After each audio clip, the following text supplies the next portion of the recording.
Assalamualaikum warahmatullahi wabarakatuh. Hai teman-teman, bagaimana kabarnya hari ini? Hari ini kita akan belajar mengenai materi Pancasila sebagai dasar negara.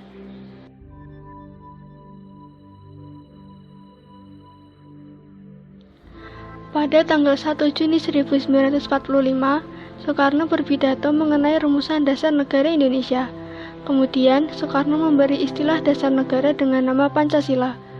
Menurut Profesor Mr. Muhammad Yamin, perkataan Pancasila berasal dari bahasa Sanskerta yang terdiri dari dua suku kata dan mengandung dua macam arti, yaitu panca dan sila. Panca artinya 5, dan sila artinya batu, sendi, alas, atau dasar. Sedangkan menurut huruf Dewanagari, sila yang artinya peraturan tingkah laku yang penting atau baik atau senonoh. Dari kata sila ini dalam bahasa Indonesia menjadi susila, artinya tingkah laku yang baik. Pancasila sebagai dasar negara Republik Indonesia sebelum disahkannya pada tanggal 18 Agustus 1945 oleh PPKI, nilai-nilainya telah diimplementasikan dan mereka pada jiwa bangsa Indonesia sejak zaman dahulu, sebelum bangsa Indonesia mendirikan negara, yang berupa nilai-nilai adat istiadat, kebudayaan, serta nilai-nilai religius. Nilai-nilai tersebut sudah diterapkan dalam kehidupan sehari-hari sebagai pedoman hidup. Nilai-nilai tersebut kemudian diangkat dan dirumuskan dengan formal oleh para pendiri negara untuk dijadikan sebagai dasar filsafat negara Indonesia.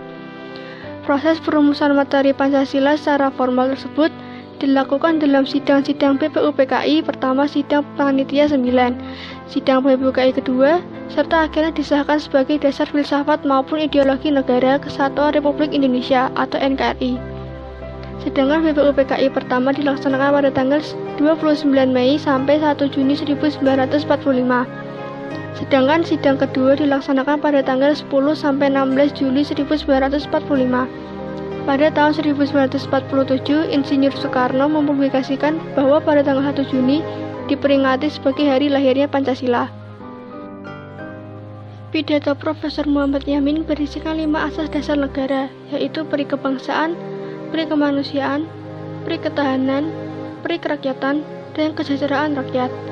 Kemudian, Supomo menyatakan gagasannya tentang rumusan 5 dasar negara, yaitu persatuan, kekeluargaan, keseimbangan lahir dan batin, musyawarah, dan keadilan rakyat. Pada tanggal 1 Juni 1945, Soekarno menyampaikan pidatonya pada sidang BPUPKI. Isi pidatonya terdapat beberapa susunan terkait 5 asas sebagai dasar negara Indonesia, yaitu nasionalisme atau kebangkitan nasional, internasionalisme atau peri kemanusiaan, mufakat atau demokrasi, kesejahteraan sosial, dan ketuhanan yang berkebudayaan.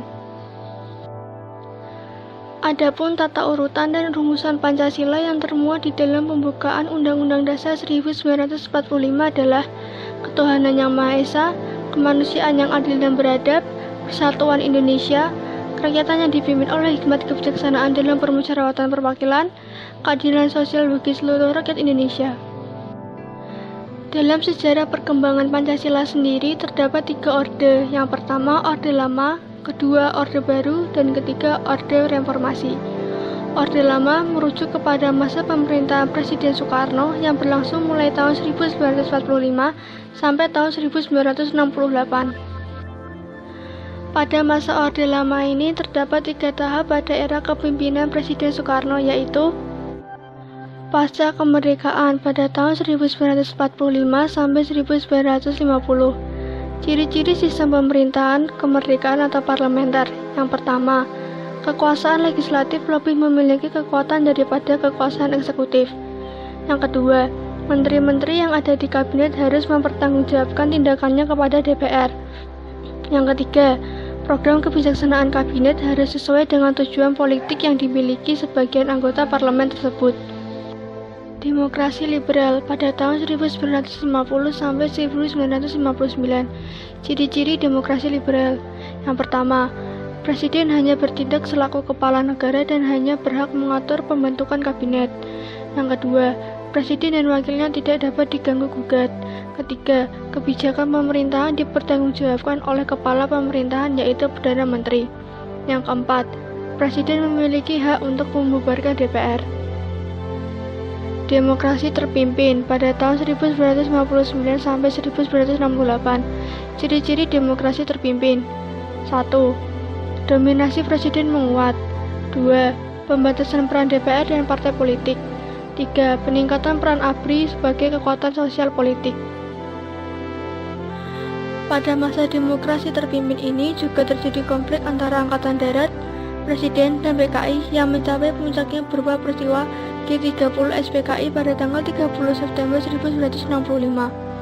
Dampak dari peristiwa sejarah G30 SPKI lengkap tersebut adalah memuncaknya demonstrasi untuk menentang PKI, diangkatnya Maijen Soeharto menjadi Panglima Angkatan Darat, memburuknya kondisi ekonomi, pembentukan Kabinet 100 Menteri, dan Tritura atau 3 tuntutan rakyat sebagai hasil dari kekacauan situasi negara saat itu akibat berbagai penyimpangan pada masa Orde Lama. Sebagai akibat dari kronologi G30 SPKI tersebut, proses peralihan pemerintahan ke era Orde Baru juga ikut terpengaruh dan menjadi salah satu pemicu yang membuat Presiden Soekarno terpaksa menyerahkan jabatannya.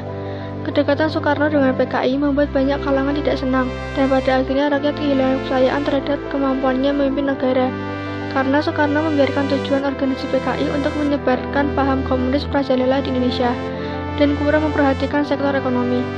Pada tanggal 11 Maret 1966, lahir Surat Pemerintah 11 Maret atau disebut dengan Super Semar, yang ditandatangani Presiden Soekarno dan berisi instruksi kepada Legend Soeharto, yang kemudian masuk kepada Orde Baru. Orde Baru merujuk kepada masa pemerintahan Presiden Soeharto yang berlangsung mulai tahun 1967 sampai 1998. Pada masa Orde Baru ini terjadi kebijakan-kebijakan yang terjadi. Kebijakan politik. Yang pertama, pembentukan Kabinet Pembangunan atau Ampera. Yang kedua, pembubaran PKI. Yang ketiga, pemilu. Keempat, pendiriannya ASEAN. Kebijakan sosial, yaitu yang pertama program keluarga berencana, 2. Transmigrasi, ketiga gerakan wajib belajar, dan yang terakhir gerakan orang tua asuh. Ada faktor-faktor runtuhnya Orde Baru.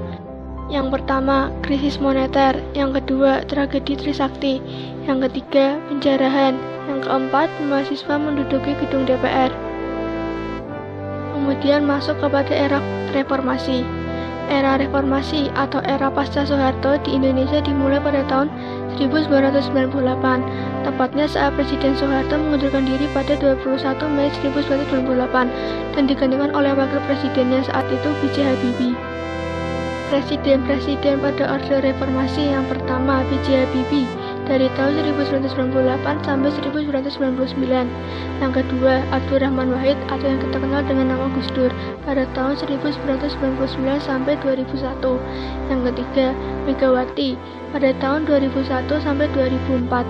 Yang keempat, Susilo Bambang Yudhoyono pada tahun 2004 sampai 2014. Kelima, Joko Widodo dari tahun 2014 sampai sekarang. Sejarah Pancasila sebagai dasar negara Indonesia tidak bisa dilepaskan dengan isi Piagam Jakarta berisi garis-garis besar perlawanan terhadap imperialisme, kapitalisme, fasisme, serta untuk memulai dasar pembentukan negara Republik Indonesia. Dalam Piagam Jakarta juga tercantum 5 rumusan dasar negara yang nantinya mengalami sedikit perubahan sebelum dinamakan Pancasila. Isi Piagam Jakarta: 1. Ketuhanan dengan kewajiban menjalankan syariat Islam bagi pemeluk-pemeluknya. 2. Kemanusiaan yang adil dan beradab. 3. Persatuan Indonesia. Keempat, kerakyatan yang dipimpin oleh hikmat kebijaksanaan dalam persyaratan atau perwakilan. Kelima, keadilan sosial bagi seluruh rakyat Indonesia. Setelah terbitnya Piagam Jakarta ini, ada banyak tokoh-tokoh non-muslim yang merasa keberatan dengan bunyi sila pertama. Setelah diadakannya diskusi pada tanggal 18 Agustus 1945, sila pertama pun resmi diganti dan terbentuklah dasar negara yang sah dan benar yang berbunyi: 1. Ketuhanan yang Maha Esa. 2. Kemanusiaan yang adil dan beradab. 3. Persatuan Indonesia. 4. Kerakyatannya dipimpin oleh hikmat kebijaksanaan dalam permusyawaratan perwakilan. 5. Keadilan sosial bagi seluruh rakyat Indonesia. Kontribusi Islam dalam Pancasila. Sila pertama terdapat pada surat An-Nahl ayat 22. Sila kedua terdapat pada surat An-Nahl ayat 90. Sila ketiga terdapat pada surat Al-Quran Al-Hujurat ayat 13. Sila keempat terdapat pada surat Ali Imran ayat 159. Sila kelima terdapat pada surat Ad-Dariyat ayat 19. Materi ini sudah selesai nih teman-teman. Bagaimana? Apakah kalian paham dengan Pancasila sebagai dasar negara? Untuk pertemuan hari ini kita selesaikan dulu ya. Mohon maaf jika ada kesalahan. Wassalamualaikum warahmatullahi wabarakatuh.